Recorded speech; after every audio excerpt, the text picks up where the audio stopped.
Hey Agent, we've been watching you for a while. Okay, well that's pretty creepy. Not in a creepy way or anything.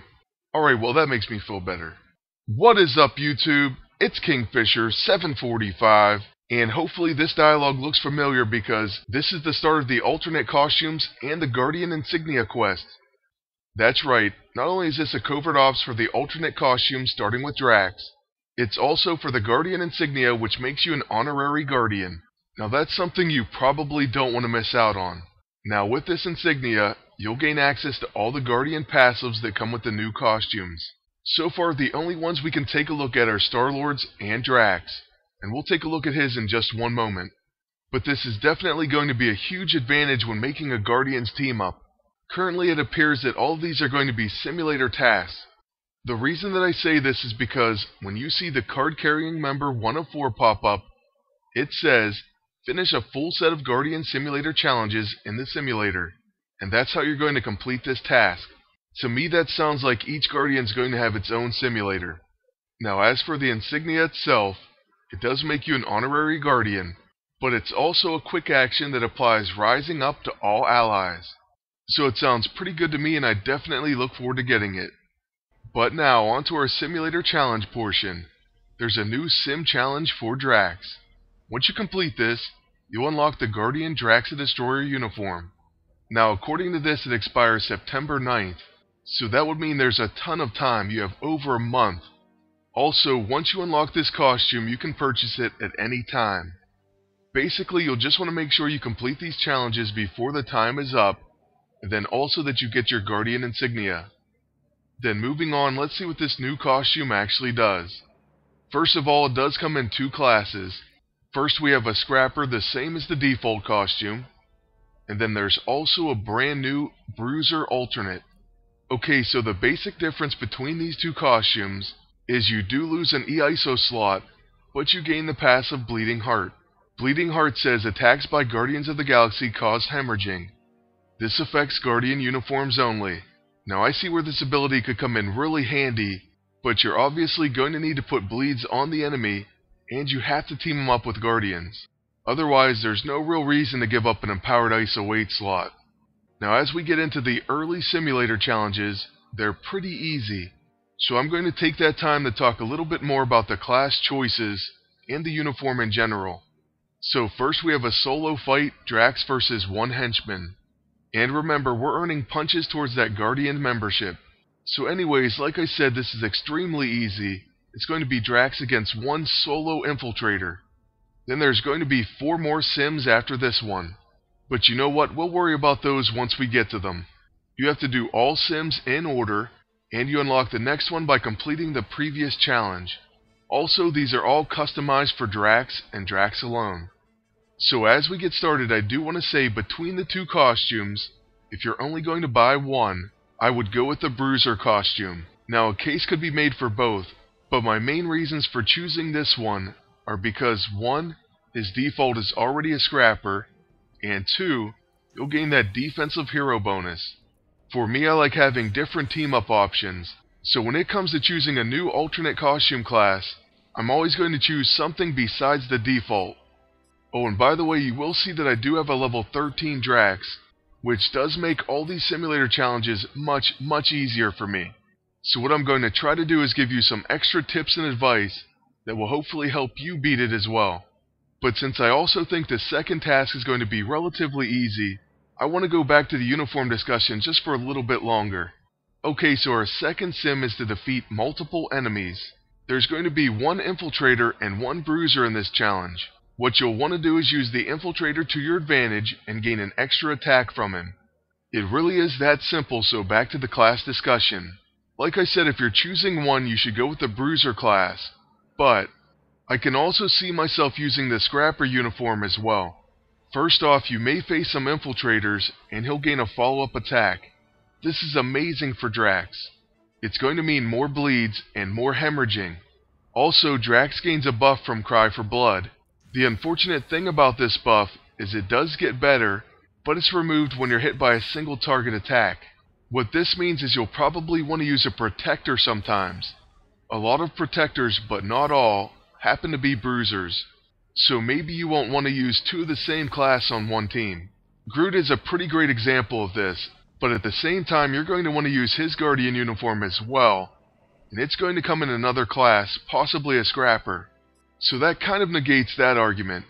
The only other thing I would say is the Scrapper E-ISOs are better for him, but you could just use the Close and Powered ISO 8, or our next tip.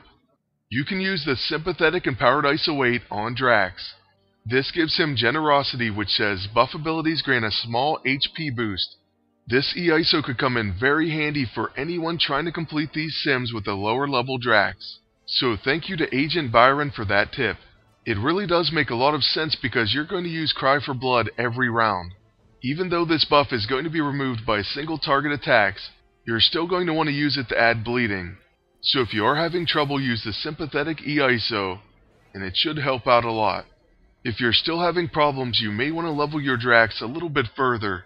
There are plenty of ways to easily level a hero to 6 in one day. For example, you can run Chapter 12, Mission 2, it only costs 10 energy, and then 10 more for an epic boss. Each of these battles will give quite a bit of experience, and they will level you very quickly. Plus you also get a chance at CP farming. Other options include Chapter 11, Mission 6, Chapter 12, Mission 5, which if you're able to complete that one, it gives you over 500 experience for 10 energy. Or another option, if you're able to compensate for a lower level Drax, happens to be the Simulator Boss Rush Challenge. When I tried this recently with my low level Star-Lord, I just took in Rescue to compensate. To be honest with you, she made it pretty easy. That is because she of course can magnetize, protect, shield, heal, I mean you name it and she can do it. But now moving on to our fourth sim, enemies regain health each round. And when they say that, they are not kidding. These enemies are going to go back to full health each round. The good news is at least they're infiltrators, so you will get 2 attacks. You're going to want to build up your bleeding because they don't remove debuffs, and then if you have his level 9 unlocked, you can use his Daggerfall to do some major damage. Otherwise, like they suggested, you're probably going to at least want to be a level 6. What I'm going to do personally is start out with a Cry for Blood, and then I'll use a Hack and Slash. This way we start out with those debuffs, and we also get to follow up with an Obliterate. Like I said, I do have a level 13 Drax, so he may do a lot more damage than yours. But just make sure you build up your debuffs, especially those bleeds.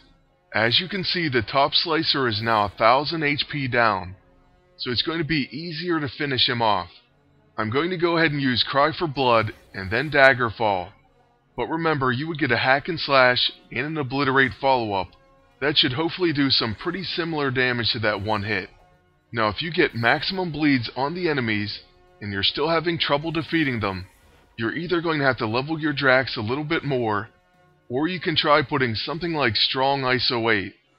This should greatly increase his attack and hopefully do enough damage to finish these enemies. One more attack from us and it's going to be time for the final challenge. We only have enough stamina for Obliterate, but we also get that free follow-up. Okay, so that's going to be the end of sim number 4. This last one may be a challenge depending on your level of Drax. You're going to face multiple waves of enemies and a boss. They call it a boss rush, but really the only boss is Hammerhead. Even so, I could see where it would be challenging, and you may want to use that Sympathetic E-ISO. Starting out in the first wave, they do give you an easy Infiltrator, and this should also give you that follow-up attack. Unfortunately, for the rest of the fight, you'll be facing Scrappers. Now I'm actually going to take out this Infiltrator in one attack, so he won't even get to hit me. Plus, this will allow me to use Cry for Blood twice, because I'll get to use it in the next wave as well, and my buff won't be removed by this guy.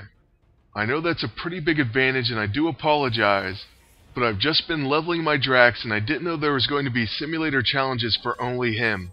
Oh, and I guess I shouldn't have said single attack. I do my follow-up, and then the bleeds finish him off. But either way, he is gone, and he didn't get to hit me. So now we get to go first in the second wave, and I'll use Cry for Blood. This will give us bleeding ×2 on our attacks, and remember, we still have a follow-up. This is going to mean some serious damage when we attack the Hitman. In fact, once you add in the bleeds, he's going to be finished before he gets to attack. The full health Hitman uses an AoE attack, so that means he doesn't remove our buff. This will lead to another way to heal besides the sympathetic E-ISO, and that's called Wrath of the Destroyer. The only problem with this method is it is removed after you're hit by a successful single target attack. However, if the enemies end up using AoE attacks, which it looks like this Hitman's going to do once again, then you could actually end up getting some heals from it. This is great news because in the next wave you're going to have to face the boss Hammerhead. We'll probably want as much health as we can possibly get against him. Unfortunately, the Hitman dodges our attack, but instead of attacking him again, I'm going to use Cry for Blood and then let the bleeds finish him. So now on to the final boss wave. We're facing Hammerhead, and he has 17,000 HP. I pretty much spam Cry for Blood, which will really help you if you do have that sympathetic E-ISO. Next we're going to place Bleeding ×3 on Hammerhead, which should come in very handy in this battle.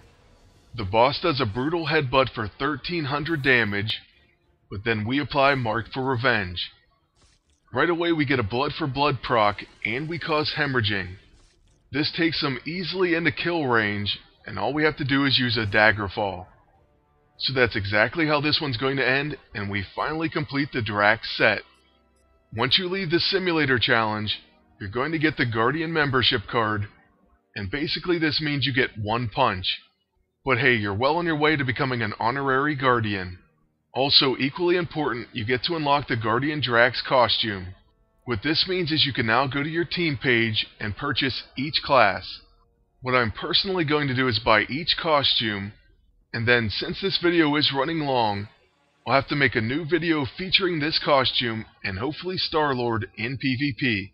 Of course, the reason I'm going to team up those two is because they're the only ones currently with a Guardian costume. This means we can almost maximize their true passive potential. The only thing we're missing is the Guardian insignia. By the way, as for the new Bruiser class, it's going to cost 65 CP. And the Scrapper costs 50. So let's go ahead and purchase the Scrapper class first, and that's because I'm going to buy the Bruiser and equip it. This is instantly going to help our defensive hero bonus for PvP, so I have to admit I'm pretty excited about that, and I also can't wait to use him with Star-Lord in PvP. Unfortunately, right now Star-Lord is training, so we'll have to wait a little bit for that. Still, like I said, there will be a new video coming very soon, and we'll show this new costume and how well it performs. So please stay tuned, and if you aren't subscribed, make sure to do that. Lastly, I would like to ask you to please like, comment, and share the video. And until next time, good luck, and take care.